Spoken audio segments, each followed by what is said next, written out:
Empaths were never born to heal. Here's the dark truth Carl Jung discovered.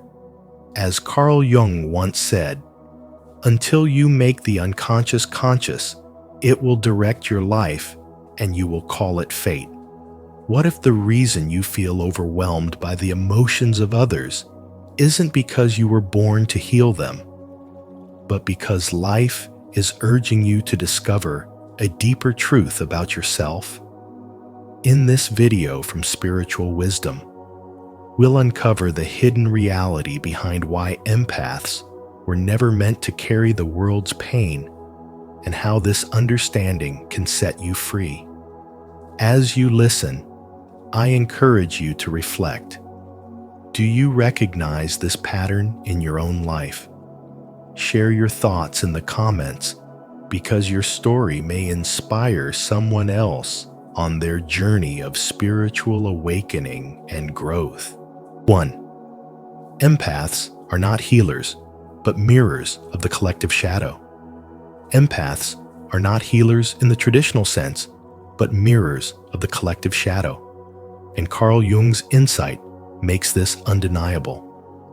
Their deep sensitivity is not a supernatural gift to take away pain, but a psychological pattern that transforms them into containers for all the emotions humanity represses and denies. They do not just feel sympathy. They absorb shame, fear, anger, and grief that others cannot face. This hypersensitivity is overwhelming, yet Jung understood it as a hidden pathway towards spiritual awakening rather than a weakness. Until what is unconscious is brought into awareness, it directs life from the shadows. And the empath's constant battle with emotional overload is living evidence of this law at work. In modern society, this struggle has grown heavier. The digital world bombards men with stress, competition, and endless noise. An empath may believe his exhaustion comes only from the demands of his job or family, but in truth, he is also carrying the silent rage of his coworkers, the hidden disappointment of his partner, and the unspoken grief of his children. Every interaction becomes a silent transfer of energy, and the empath is left drained, anxious, and confused about why he feels broken. This happens because he is unconsciously serving as a sponge for what others refuse to acknowledge. Jung saw that empaths are not victims, but reflections of society's shadow, revealing the collective wounds no one wants to see. Understanding this is the first step toward reclaiming strength and entering a true spiritual awakening. The shift comes when an empath recognizes that the emotions overwhelming him are not solely his own. The role is not to heal others by absorbing their pain, but to awaken by reflecting the truth of what exists beneath the surface. Just like a mirror reflects both light and shadow without keeping it, the empath is meant to reveal what is hidden and then release it. When you begin to see the shame, anger, or fear as projections rather than personal flaws, the weight becomes lighter. The despair that seems yours may belong to society itself. The insecurity that lingers may be inherited from generations before you. The anxiety that grips you could be the collective panic of a world spinning too fast. Once you discern this truth, you no longer drown in feelings that were never truly yours. You awaken to clarity, and that clarity brings freedom. For men navigating the pressures of adulthood, this realization is especially powerful. Between 30 and 65, the demands of being a provider, protector, and leader are constant. The empath, however, carries not only his own struggles, but also absorbs the invisible burdens of others, which makes life feel unbearably heavy. This is why boundaries become a necessity, not an option. Spirituality teaches us that boundaries are not walls of rejection, but gates of clarity. By saying no, by guarding your inner space, you do not lose compassion, you gain strength. You learn to reflect without clinging, to witness without collapsing, to feel deeply without being consumed. This practice of setting limits is what allows an empath to live with balance and purpose. Jung's revelation shows that hypersensitivity is not a curse, but a compass. It directs the empath towards spiritual growth by forcing him to confront what most people deny. The awakening is found in understanding that you were never here to heal the world by sacrificing yourself, but to grow by recognizing the shadow for what it is. Once this becomes clear, life no longer feels like an endless struggle with invisible weights. It becomes an opportunity to live with awareness, to notice every emotion you carry, and to ask with honesty, is this truly mine? If it is not, you let it go. That release is not weakness, but power. The power to reclaim your own life, the power to walk lightly even in a heavy world, and the power to embody spirituality not as an escape from reality, but as the strength to face it with freedom and truth. Are you ready to embrace the truth that empaths are not healers, but mirrors of the collective shadow?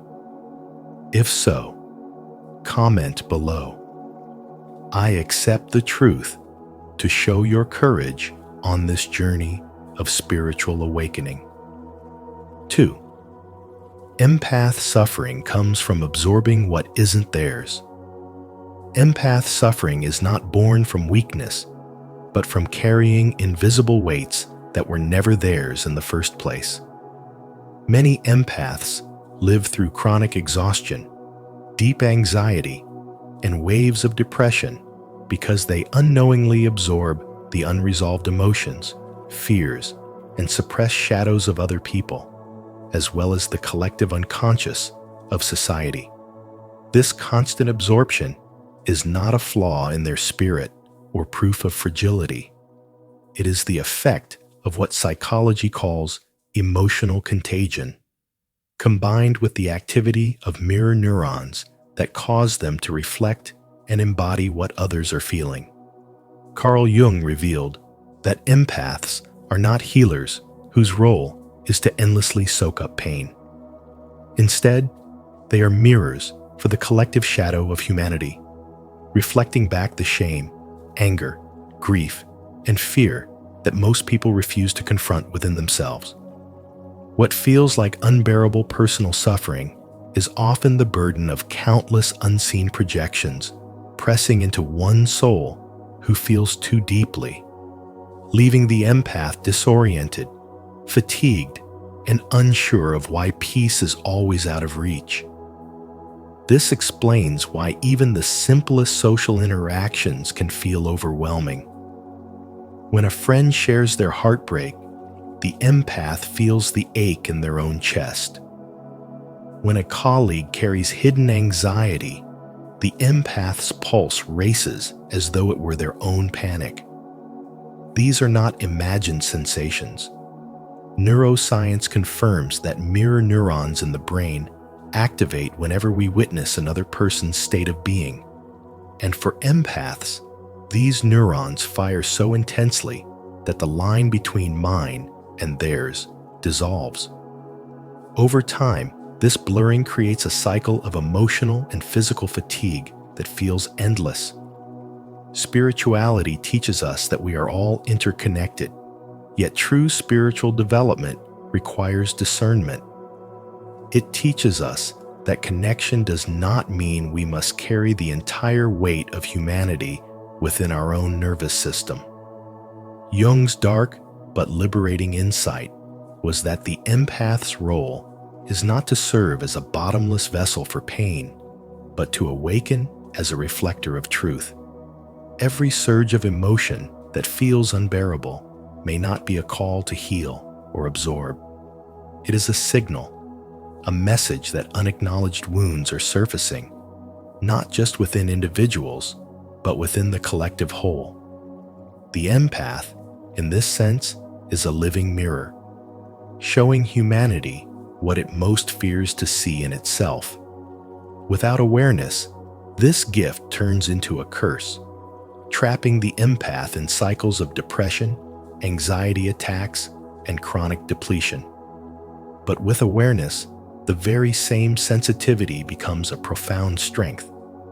When you pause, when you breathe, when you learn to separate "this belongs to me" from "this belongs to them," you no longer live as a sponge, drowning in what is not yours.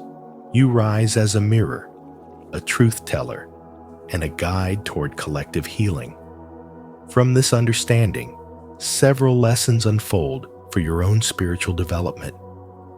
The first is that exhaustion, anxiety, and depression are not always signs of your personal weakness, but often signs that you have carried too much of what does not belong to you. The second is that awareness itself is a form of power. When you learn to distinguish between your authentic emotions and the emotions projected onto you, you reclaim the energy that has been scattered and drained. The third is that healing does not mean absorbing the pain of others. True healing comes from standing firm, reflecting truth without taking it into your body, and allowing others to face what they have avoided. And the fourth is that spirituality invites you not to live as a rescuer of the world, but as a grounded soul with healthy boundaries, knowing that your presence is most powerful when you are not depleted. Being an empath is not a sentence to lifelong suffering. It is an invitation to awaken, to grow spiritually, and to embody the truth that sensitivity, guided with wisdom, is not fragility, but one of the most extraordinary strengths a soul can carry. Comment below. I release what is not mine. If you're ready to stop carrying the weight of others and step into your true power. 3. The empath-narcissist trauma bond. The empath-narcissist trauma bond is one of the most devastating patterns Carl Jung revealed because it shows how human intelligence, spiritual wisdom, and unconscious desire become entangled in a dangerous dance of projection. The narcissist, unable to carry the unbearable weight of their own shadow, instinctively seeks out the empath, who with heightened sensitivity and openness becomes the perfect vessel to absorb what the narcissist cannot face. Jung once warned, "Until you make the unconscious conscious, it will direct your life and you will call it fate." And this truth plays out with chilling accuracy in the bond between empaths and narcissists. For what feels like destiny is often unconscious pain-seeking expression. When an empath enters such a relationship, they believe they are stepping into love and connection. But in reality, they are stepping into an illusion. They see the narcissist's brokenness and feel compelled to heal it, not realizing that this urge is part of their own unconscious projection. Jung described the empath's golden shadow, the hidden reservoir of power, confidence, and resilience, which is often projected onto the narcissist. The empath sees strength in the narcissist that they have not yet claimed in themselves, while the narcissist sees in the empath an endless supply of compassion and light to drain. This exchange creates a toxic fusion. The empath gives away their light, and the narcissist empties their darkness into them. What begins as admiration soon turns into dependence, manipulation, and ultimately betrayal. At first, the narcissist showers the empath with attention, reflecting back their intelligence and sensitivity, making them feel seen and valued. Yet beneath the surface, the narcissist's insecurities begin to consume the bond. Gaslighting emerges, twisting truth into lies until the empath doubts their own perception. Manipulation becomes constant, eroding the empath's sense of self and replacing their spiritual wisdom with fear, confusion, and dependence. Because empaths are loyal and deeply compassionate, they stay even when their spirit knows the truth. They mistake the cycle for destiny, whispering to themselves, "I was born to heal them," when in reality, as Carl Jung's insight reveals, empaths were never born to heal, they were born to awaken. The suffering of the empath is not weakness. It is evidence of their mirror-like role in humanity's collective unconscious. Every wave of exhaustion, every panic attack, every moment of suffocation is proof that they are carrying not just their own emotions, but the disowned shadows of others. Jung reminded us, knowing your own darkness is the best method for dealing with the darkness of other people. And here lies the great lesson. The empath cannot save the narcissist, for the narcissist does not wish to face themselves. Instead, the empath must turn inward, reclaiming the golden shadow they projected outward, remembering that the strength they saw in the other was always their own. When betrayal comes, it is both shattering and liberating. The illusion collapses, and the empath realizes that the power they admired in the narcissist was never theirs. It was a reflection of their own dormant intelligence. The darkness they carried does not belong to them and must be released. In this moment of rupture, the empath stands at a threshold, to remain broken or to transform. It is here that shadow integration begins, the process Jung described as terrifying but ultimately freeing, where the empath learns to hold both their light and their darkness without giving either away. The truth emerges with clarity. The empath is not a healer of others, but a revealer of truth, a mirror showing the world what it refuses to see. And the privilege of their lifetime is to finally become who they truly are. 4. Individuation, the alchemical transformation. Betrayal and suffering do not come to you by accident. They come as the raw material of transformation, as the furnace where your soul is tested and your character is refined. And Carl Jung called this process individuation, the alchemical journey where the heavy lead of pain is transmuted into the gold of wisdom. For empaths, this truth is even more profound, because their suffering is not only their own, but also the pain they have absorbed from others, carried unconsciously as if it belonged to them. This is why life often feels unbearable for an empath. The exhaustion, the confusion, the constant flood of emotions that never seem to end. But here lies the hidden key. Your sensitivity was never meant to chain you to victimhood. It was meant to initiate you into a higher level of discernment, to awaken you to the difference between what is truly yours and what belongs to the world around you. When betrayal shatters your illusions, it strips away the masks of those you once trusted. And though the pain is sharp, it forces you to see clearly where lies end and truth begins. Suffering, in this way, becomes a ruthless but honest teacher.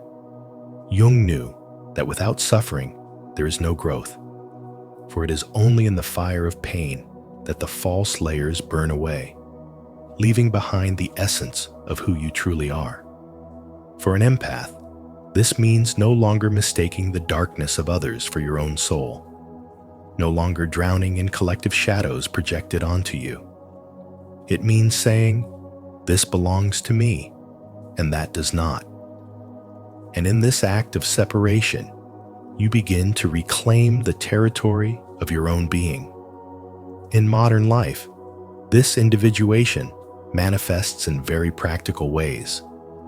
It means refusing to carry the resentment of a bitter colleague into your home. It means setting boundaries with family members whose emotional chaos has dominated your peace for too long. It means no longer scrolling endlessly through the digital noise of society until you lose yourself in its storms.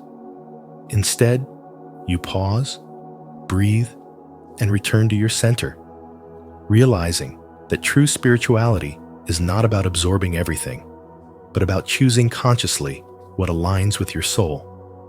This is the turning point where empathy evolves into wisdom, where compassion is no longer a wound that drains you, but a conscious act rooted in strength.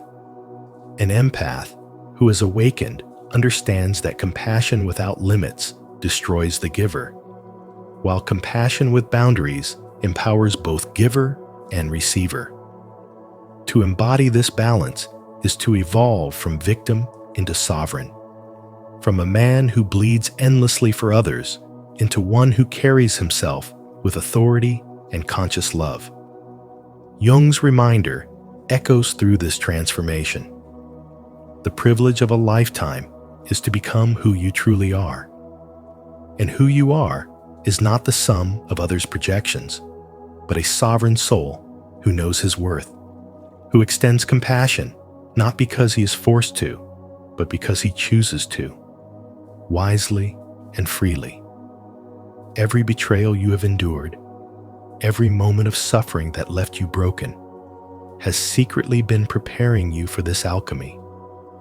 They were never punishments, but initiations. They were never meant to destroy you, but to break open the illusions so that your spiritual awakening could begin.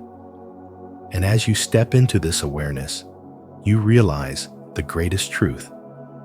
You were never born to heal everyone else. You were born to awaken, to separate what is yours from what is not, to embody discernment, and to radiate a strength that no longer drains you, but instead elevates you into the man you were always destined to become.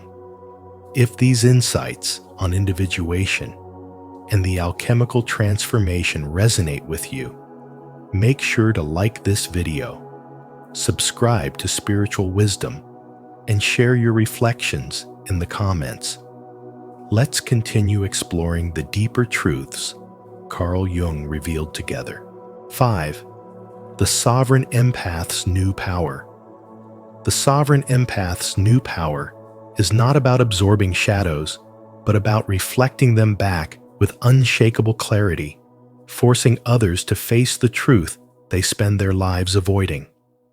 This shift is not born out of bitterness, but out of wisdom. Because through spiritual development, you realize that carrying the burdens of others is not compassion. It is self-betrayal. Carl Jung's insight reminds us that until you make the unconscious conscious, it will direct your life and you will call it fate. And as a sovereign empath, you embody this principle by refusing to let the unconscious projections of others take root in your soul.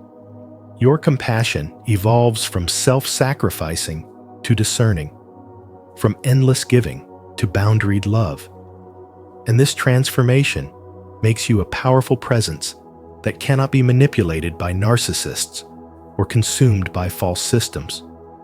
They find you dangerous because you have become a mirror of reality, no longer absorbing the chaos they project, but reflecting it back, stripping away their illusions and leaving them face to face with the darkness they cannot deny.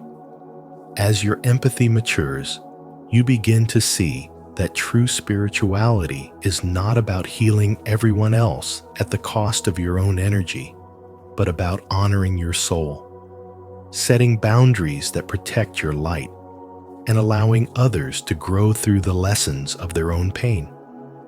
You no longer rush to rescue every wounded heart or broken spirit, because you understand that rescue often delays transformation.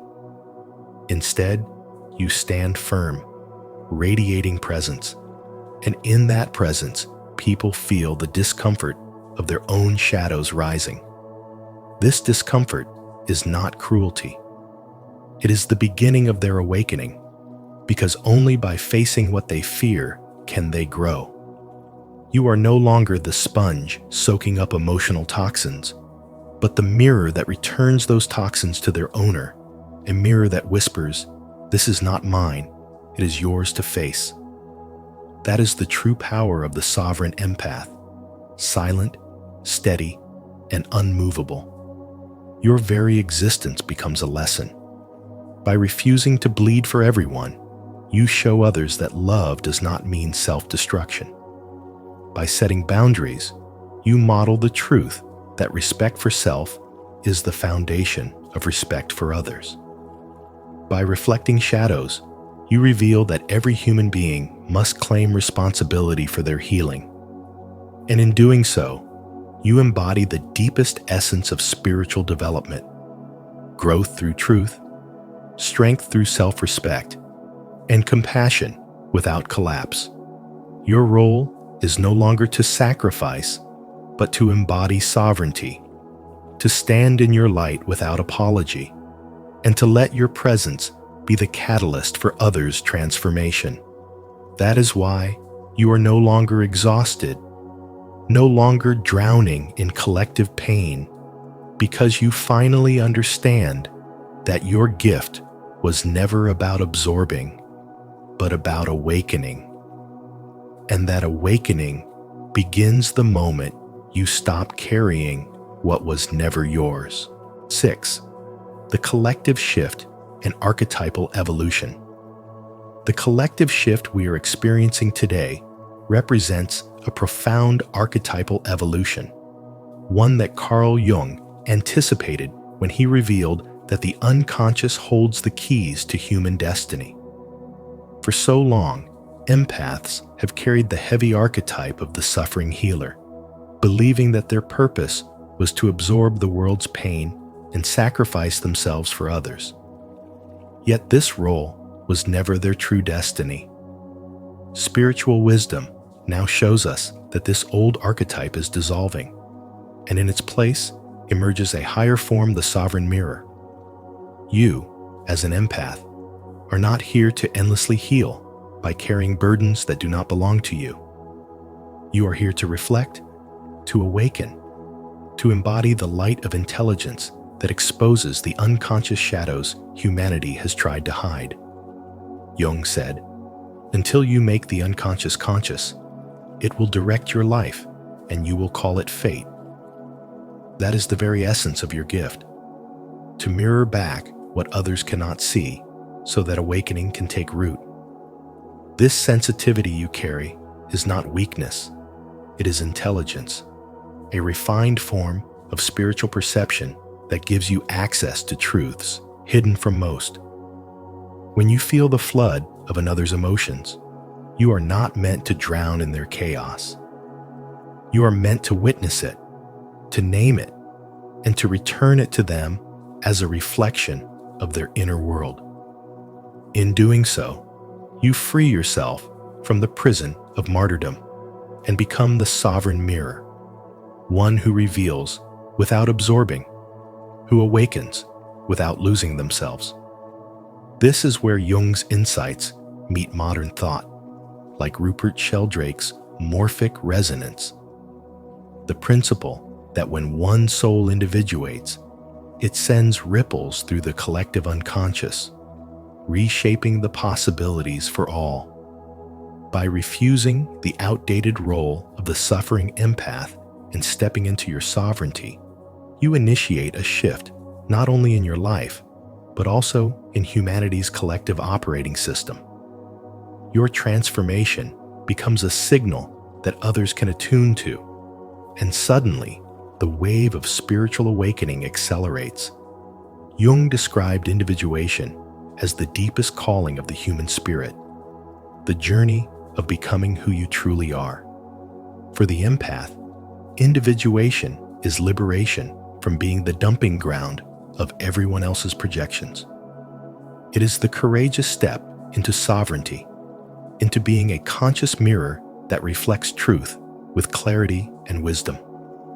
The martyr empath archetype, exhausted, drained, and defined by suffering, belongs to the past. The emerging archetype is the sovereign mirror, an awakened presence who is no longer consumed by others' shadows, but who reflects them back with intelligence and spiritual wisdom. This evolution is more than personal healing. It is a collective reprogramming, a rewriting of humanity's symbolic code. As Jung so powerfully stated, the privilege of a lifetime is to become who you truly are. To embody this truth as an empath is to embody a living symbol, an energy that inspires transformation simply by existing in its authentic form. Your exhaustion, your overwhelm, your sense of drowning in emotions are not signs of weakness, but signals that you are carrying a new blueprint of awakening. The empath who steps into sovereignty is like a system update for humanity, upgrading the collective consciousness to a more intelligent, harmonious state. No longer the silent martyr, you become a catalyst for awakening, a mirror that forces others to confront their shadows and grow. This is not about endless healing. It is about sparking awareness, igniting intelligence, and awakening spiritual wisdom across the human family. To live as this sovereign mirror means standing firmly in your truth, practicing deep discernment, and refusing to carry what does not belong to you. It means recognizing that your sensitivity is not a curse, but a sacred intelligence, a reflection of the collective unconscious that you are destined to illuminate.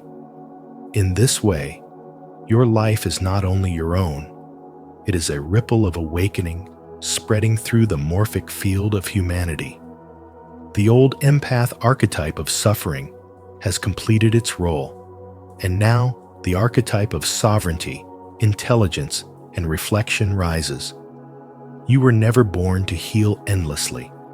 You were born to awaken, and in that awakening, you carry the power to transform the world. If this message on the collective shift and archetypal evolution has spoken to your soul today, declare it in the comments. I embrace the evolution of my spirit, and I am ready for transformation. 7. Final truth. Empaths were never meant to heal others by taking on their pain as if their bodies and minds were a vessel for suffering. Because when you try to live this way, you do not awaken anyone. You only silence yourself beneath the weight of wounds that are not your own.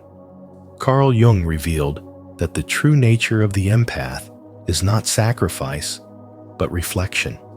Just as a mirror does not absorb what it reflects, neither should you absorb the chaos of those around you. Your presence is not meant to be a container of shadows, but a revealer of them. And in this revelation lies the essence of spirituality and the path of true spiritual awakening. When you reflect what others cannot see, you force them to face the truth of their own unconscious, and this is the beginning of real healing. To embody this role requires sovereignty. It means standing in the authority of your own being without collapsing under the projections, fears, and unresolved traumas of the people in your life. Too often, empaths mistake obligation for love, convincing themselves that to carry another's burden is to be noble, when in reality, it is to abandon the self. Jung's wisdom shows us that carrying the darkness of others is not compassion, but avoidance, because it allows people to continue escaping their responsibility while you slowly disintegrate beneath the pressure. Your task is not to be a savior, but a mirror, one who embodies truth so powerfully that those around you can no longer run from what they must integrate. This is not cold detachment. It is the deepest form of love, the kind that does not lie to keep others comfortable, but reveals so they may finally awaken. Modern life gives us countless opportunities to practice this. In relationships, many men believe they must fix the emotional storms of their partners, absorbing anger, sadness, and resentment as proof of devotion. Yet all this does is erode the foundation of the bond. At work, countless leaders carry the weight of their team's insecurities and failures, mistaking this for leadership, when in fact, leadership is the capacity to hold space without drowning in it. With family, many sons spend decades dragging the unhealed shadows of their fathers or mothers, believing that this sacrifice will heal generations. But the truth is, healing begins when one man chooses sovereignty and shows the lineage that it is possible to live differently. In every sphere of life, the empath is tested, yet in each test, the choice is the same: to collapse under projection or to stand as a mirror of consciousness. This path is not about rejecting empathy. It is about refining it into wisdom. To embody sovereignty is not to harden the heart, but to protect it so that it can reveal truth rather than drown in lies. It is to recognize that your sensitivity is not weakness, but a form of intelligence, a finely tuned awareness that can perceive what others deny. Spiritual awakening comes when you stop confusing empathy with self-destruction. When you understand that your power lies not in carrying the shadows of others, but in revealing them with such clarity that they can no longer remain hidden. In this, you become a force of transformation, not through sacrifice, but through presence, not through bleeding for others, but through embodying the integration they must seek for themselves. And so, the dark truth is clear. Empaths were never born to heal the world's wounds, but to awaken to the shadow it hides. The real power lies not in carrying others' pain, but in reclaiming your own soul's strength. If this message has opened your eyes today, I invite you to be part of our growing community here at Spiritual Wisdom. Don't forget to like this video, share it with someone who needs to hear it, and subscribe to the channel. And make sure you turn on the notification bell so you never miss our upcoming videos on spirituality, Carl Jung's insights, and the path to true transformation. The hidden reason chosen ones are born into toxic families. The wound is the place where the light enters you. Rumi. Have you ever wondered why some souls, despite their pure intentions, are born into families filled with chaos, control, or emotional coldness? Carl Jung's sacred wound theory reveals that this is not an accident, but a calling, a path chosen by the soul for transformation. In today's episode on Spiritual Wisdom, we'll explore the hidden reason chosen ones are placed in toxic families and how this very pain can become the seed of your greatest strength. As you listen, I invite you to reflect on your own journey and share in the comments whether you believe your family was part of your soul's divine training ground. 1. Your soul chooses the family for growth, not comfort. Your soul does not choose the easy road. It chooses the one that will shape you into the person you are always meant to become. According to Carl Jung, birth is never random. It is a precise, deliberate act of the self, the deep intelligence of the soul, placing you exactly where your transformation will ignite.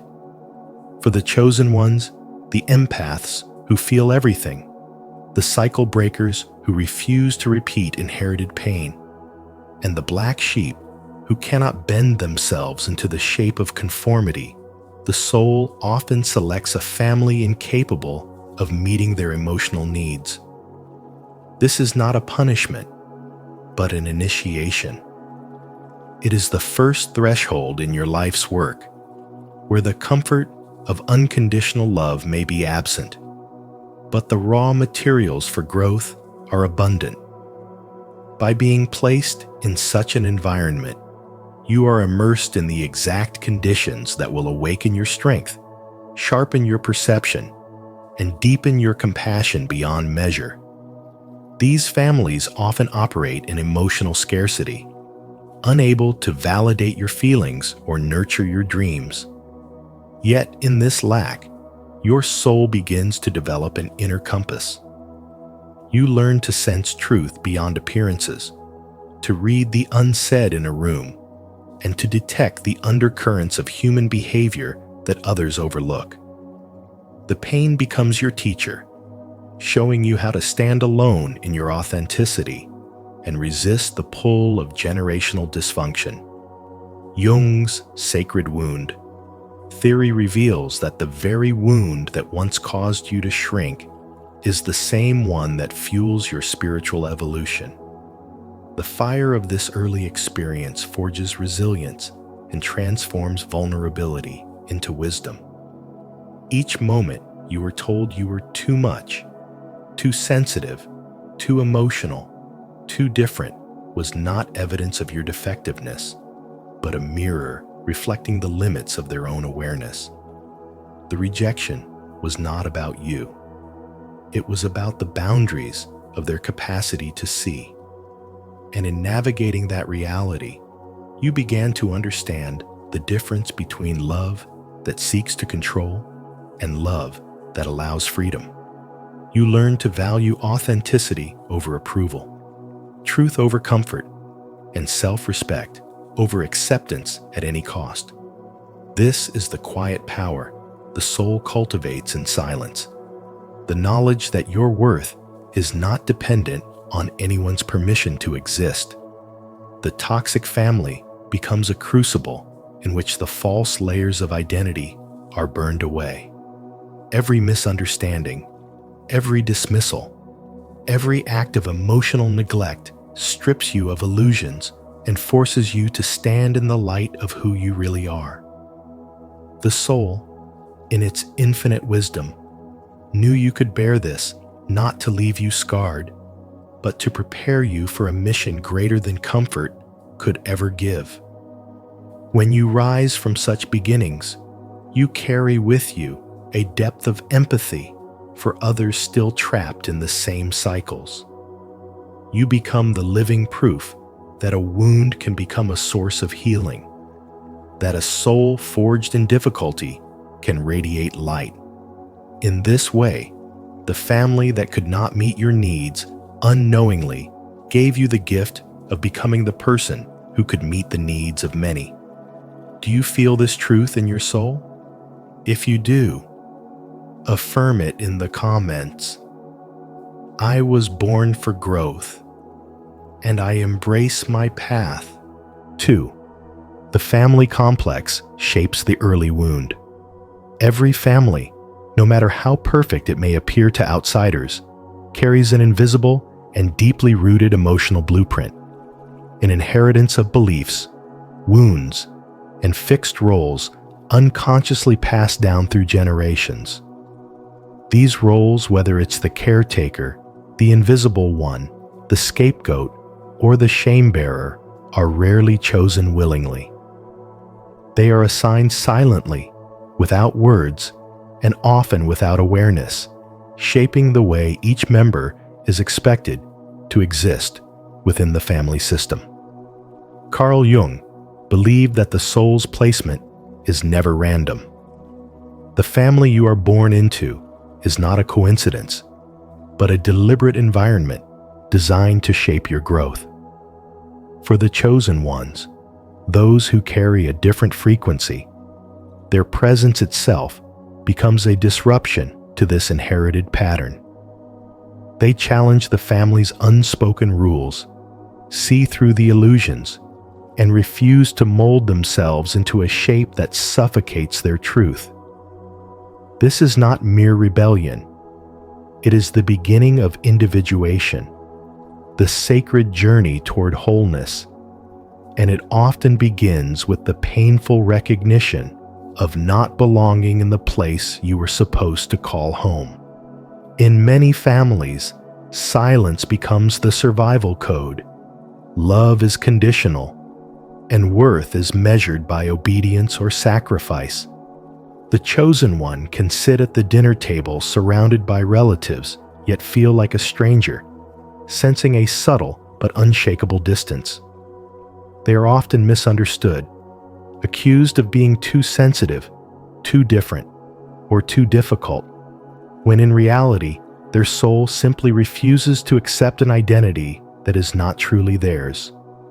In today's world, this can be compared to having a GPS programmed for a destination no one else in your family can see or comprehend.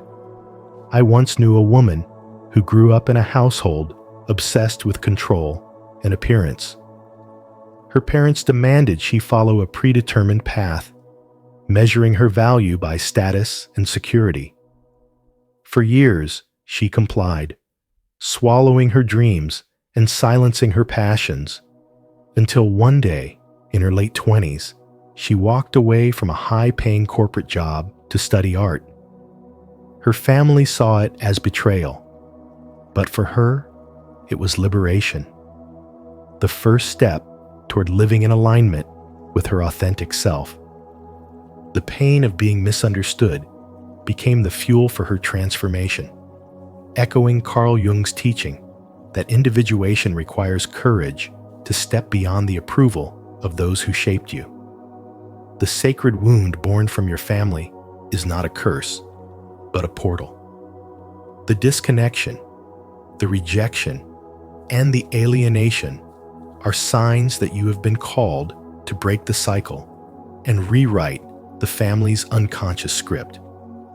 While others may repeat the same patterns without question, you are here to heal them, not by changing everyone else, but by changing the way you carry yourself within the story. The journey begins when you stop asking for permission to exist as you are and start building a life that honors your truth. This is not easy. It can mean walking through seasons of loneliness, enduring resistance, and facing the heartbreak of being unseen by those you love most. But every choice to stand in your authenticity sends ripples of healing forward and backward through your lineage. Carl Jung once said, "I am not what happened to me. I am what I choose to become." And in choosing to become whole, you embody the truth that the wound was never meant to destroy you. It was meant to awaken you. The family blueprint may have been your starting point, but it is not your destiny. You were not born to simply fit into an old pattern.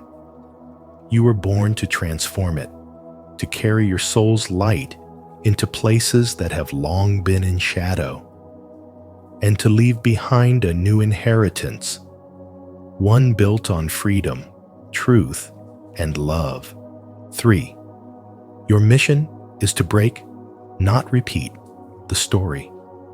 In families where love feels like something you must earn, where smiles hide unspoken pain, and where invisible rules dictate the atmosphere, rules like don't speak about what hurts, don't question authority, and love is given only if you behave a certain way, the weight of silence becomes almost unbearable.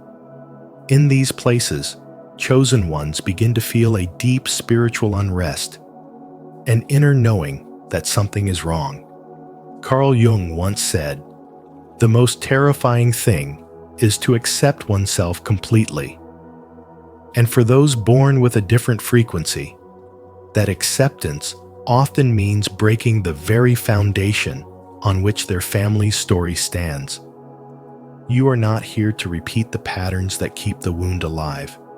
You are here to shatter them. This is not defiance for its own sake, but the soul's refusal to live inside a lie. The truth hums in your bones, whispering that the quiet is not peace, but suppression, that the love you were given with strings attached was never love at all, but a transaction designed to control. While others adapt to this false harmony, you awaken, and awakening demands courage. Toxic families operate on an unwritten script that everyone is expected to follow without question. This script has been rehearsed for generations. We don't talk about feelings here. We protect the family image, no matter the cost. We obey tradition, even if it destroys us.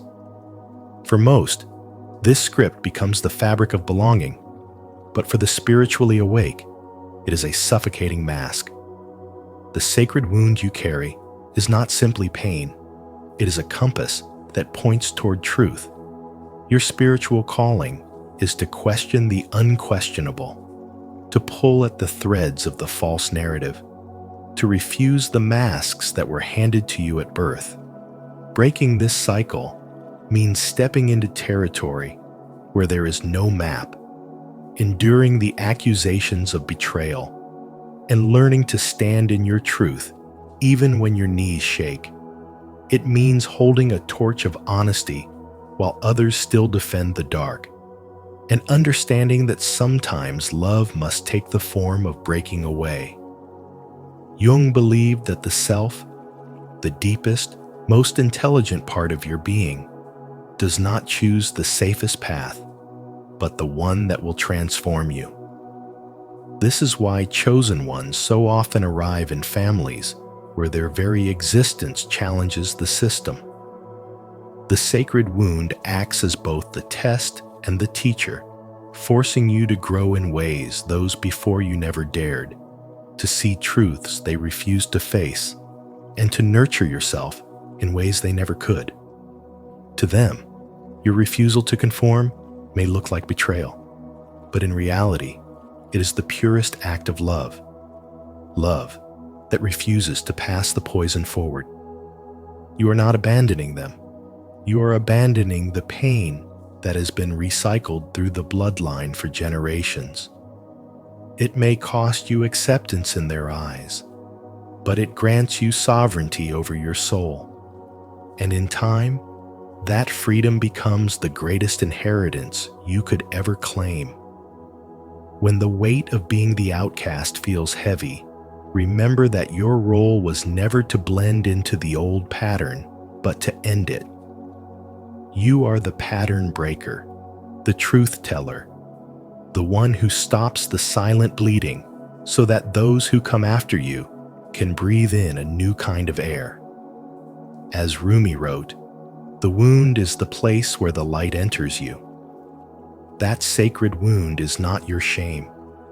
It is your initiation into a life where love flows without condition, where truth is spoken without fear, and where silence is no longer the default language of your home. You are not the product of the story you were born into. You are the author of the one that begins with you. Leave a like, subscribe to Spiritual Wisdom, and turn on the notification bell so you never miss powerful insights like this. Comment below, "I choose to end the cycle," to affirm your mission to break the chains of silence and shame. 4. The sacred wound is both pain and power. Being told you are too much or not enough plants a seed of doubt so deep it can split you from your authentic self, forcing you to create a false identity to survive. This is the birth of the sacred wound, a wound that Carl Jung described not as mere damage, but as the very opening through which light and awareness can enter. In the beginning, this wound feels like a punishment. The constant criticism, the rejection, the conditional love all seem to mark you as unworthy. But in truth, it is the soul's chosen initiation, shaping your sensitivity into a precise instrument of wisdom and empathy. Jung believed that the soul does not land in random soil. It chooses the environment that will provoke its greatest transformation. For those who carry the energy of the chosen ones, that environment is often a toxic family, where love must be earned, emotions are silenced, and individuality is treated as a threat. These crucibles of pain are not accidents. They are deliberate soul contracts designed to strip away illusions, to confront shadows, and to awaken the inner power that could not emerge in gentler conditions. At first, the sacred wound becomes a prison. You learn to hide, to shapeshift, to play roles that will not invite attack. You bury the parts of yourself that shine too brightly, dimming your own light to avoid being seen as too sensitive, too emotional, too different. Yet the soul refuses to forget its original wholeness. Over time, the wound begins to whisper that there is more to you than this mask. This is where the transformation begins. When you are no longer content to survive by abandoning yourself. Facing the wound means entering the very places you swore you would never return, to the shame that wrapped itself around your spirit, the fear that froze your voice, the grief that taught you to stay small. It is a descent into the underworld of your own psyche, where each buried fragment of your soul waits to be reclaimed. As you begin to reclaim them, the sacred wound reveals its paradox. What once felt like a weakness becomes your greatest strength. The sensitivity you were shamed for now allows you to read the unspoken language of others' pain. The loneliness you endured becomes the depth from which your compassion flows. The rejection you faced sharpens your instinct for truth and authenticity. This is why Rumi's words hold eternal truth. The wound is the place where the light enters you. That light does not just illuminate you, it radiates outward, becoming a beacon for others who are still lost in their own darkness. You do not guide them because you have avoided the storm, but because you have navigated through it and learned how to anchor yourself in the truth of who you are. In this way, the sacred wound ceases to be a mark of damage and becomes a spiritual compass, pointing you toward your highest purpose. It teaches that real strength is not found in avoiding vulnerability, but in embracing it as the wellspring of connection and truth. The toxic family you were born into stops being a life sentence and becomes the forge in which your soul was tempered. Every criticism, every dismissal, every moment of feeling unseen was not meant to break you, but to refine you into someone who can stand in their truth without apology.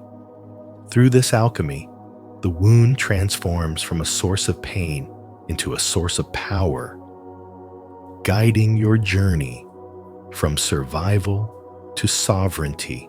5. You see what others deny. You see, one of the most defining traits of a chosen one, born into a toxic family, is the way you notice what others cannot or will not acknowledge. You sense the silent tension in the air, the shift in tone when certain names are mentioned, the way affection is given to some and withheld from others, not out of love, but as a tool of control. You can feel the undercurrent of manipulation in the way conversations are steered, and you hear the hypocrisy in statements meant to preserve appearances rather than speak the truth. This depth of awareness is not something you learned. It is something you came into this world with. But in a toxic family, that kind of clarity becomes dangerous because it threatens the delicate illusion that denial has built.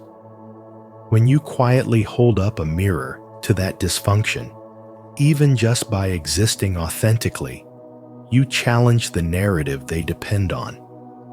And in doing so, you become a target criticized, labeled as too sensitive, too dramatic, or too difficult, all in an attempt to discredit what you see so clearly.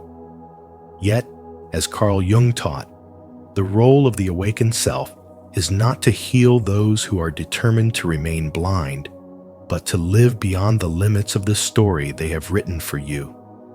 To embody truth so fully that your life itself becomes a living example of freedom. I once knew someone, let's call her Sarah, who grew up in a household where her worth was measured not by who she was, but by how well she could perform for approval. Her father's praise was rare, doled out like a scarce commodity, while her brother was showered with leniency and affection. Every family gathering felt like an emotional battlefield, where one wrong word could ignite a storm. Over time, Sarah began to notice what no one dared speak of. The way her mother minimized her father's temper, the unspoken rules about what topics were off limits, and how love was conditional upon obedience to the unspoken family code. At first, she thought her role was to expose these truths, to somehow force them to see what she saw. But with time and a deepening of her own self-awareness, she realized her calling was not to fix them, but to remove herself from the game entirely. She stopped chasing their approval, stopped attending gatherings that left her drained, and instead invested her energy into friendships and communities that reflected respect, honesty, and love. The result was profound. Without the weight of trying to fit into a place that did not honor her, she found her soul's true home in spaces that did. This is the heart of the sacred wound. Carl Jung spoke of being placed in circumstances that cut deeply, not as punishment, but as a catalyst for transformation. The wound is sacred because it awakens capacities you would never have needed in an easier life. The ability to see through deception, the courage to walk alone rather than follow the crowd, and the strength to define yourself outside of anyone else's approval. It teaches you that truth is not always welcomed, but it is always worth living. It strips away illusions until all that remains is the raw, unshakable knowledge of your worth. And when you begin to live from that place, you stop bending yourself to fit into spaces that require you to be less.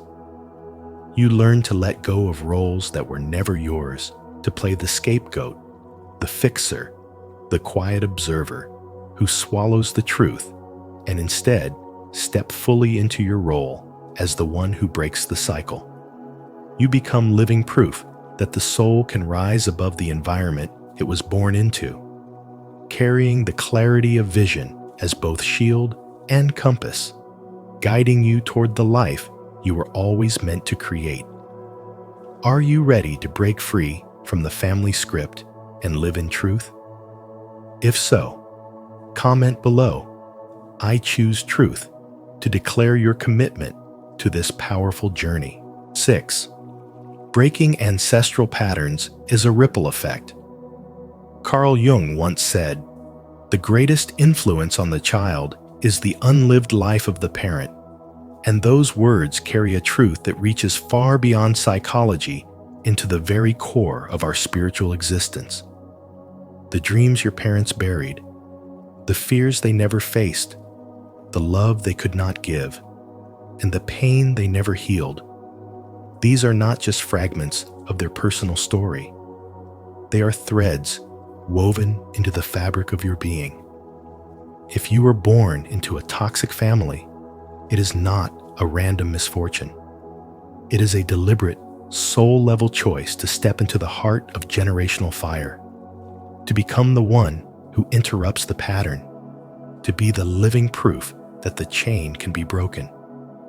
You are not simply a branch on the family tree. You are the new root. And when the root changes, the entire tree begins to grow in a new direction. Generational trauma moves silently, like an underground river, flowing from one life to another, carrying with it the sediments of control, neglect, shame, and unresolved grief.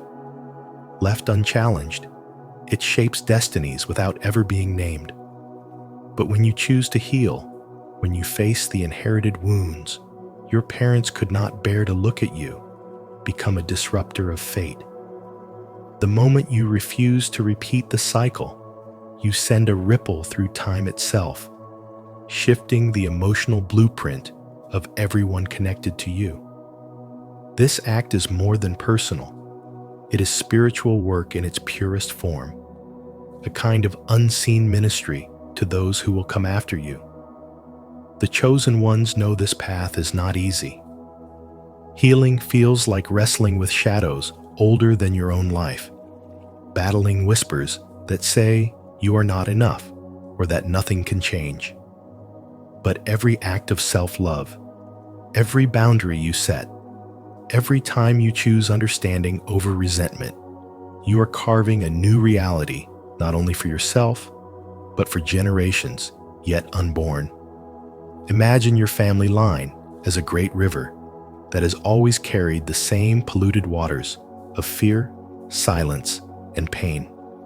Most people simply drift downstream, repeating the journey without question. But you, by choice, by calling turn upstream, clearing the waters so that those who drink from it in the future will know only clarity, strength, and freedom. This is the ripple effect. Jung spoke of the transformation of one soul becoming the catalyst for the transformation of many. Your healing becomes an inheritance for your children, your grandchildren, and even those far beyond your lifetime. People you will never meet will live with more love, more trust, and more joy because you had the courage to answer the call. This is the sacred wound turned sacred gift. This is how you turn the unlived lives of your ancestors into a living legacy. And though they may never say it, somewhere deep within, your lineage feels it. They know that because you chose to heal, the story has changed forever. 7. Your path is sacred work. Being born into a toxic family is not a punishment. It is sacred work, the kind of spiritual assignment only a soul with extraordinary courage would accept. You were chosen to feel with a depth others avoid, to see truths they deny, and to carry the kind of awareness that refuses to be silenced. Carl Jung believed the soul does not choose the easiest path, but the one with the greatest power to awaken it. And your life is proof of that truth. The very patterns that suffocated others could not blind you, because something within you knew there was more love, more truth, more freedom than what you were shown. While others settled into the roles handed to them, you were the one who questioned, who noticed the lies beneath the surface, who felt the quiet ache of unhealed generations pressing on your heart. They may have called you too sensitive, too rebellious, too different, but in reality, you were exactly as you were meant to be. Your sensitivity is not weakness. It is the finely tuned instrument through which your soul detects where healing is needed. Your defiance is not disrespect. It is the refusal to repeat cycles that harm. Your difference is not isolation. It is the sign that you were born to create a new way forward. Healing in this context is never selfish. Every wound you acknowledge, every boundary you set, every moment you choose compassion over revenge sends ripples of transformation through your lineage. You are not only healing for yourself, you are healing for the ancestors who could not. and for the descendants who will never have to. The pain you inherited was not meant to be carried forever. It was meant to be alchemized, turned into wisdom, strength, and love that will outlast your lifetime. When you stop the poison from flowing forward, you change the story written in your family's bloodline. You take what was dark and stagnant and breathe light into it. You become the turning point, the sacred bridge between what was and what can be. Yes, there will be moments when others misunderstand, when your choice to step away from dysfunction is labeled selfishness. But that is only because they cannot yet see that the boundaries you hold are not walls. They are doorways to a new reality. In their time, they may come to understand, but even if they never do, your soul knows the truth. This is the work you came here to do, and it is holy. Every act of healing you commit to is an offering not just to yourself, but to all who came before and all who will come after. This is the silent blessing you leave behind, the invisible inheritance of freedom, wholeness, and love. And in doing this work, you fulfill the deepest purpose of a chosen one, not to bear the weight of the past forever, but to be the one strong enough to finally put it down. To honor your sacred work and the healing you're bringing to your lineage, take a moment to declare it. Comment below. I walk boldly to affirm your commitment and inspire others to step into their truth with love and courage. And so, while the reason may remain unseen to many, the truth is that your soul's placement was never random. It was the initiation you were meant to walk through. Every wound you've carried holds the seed of your transformation, and every shadow in your family's story has been preparing you to bring more light into this world. If this message has spoken to your heart, please take a moment to like this video, share it with someone who needs to hear it, and subscribe to Spiritual Wisdom.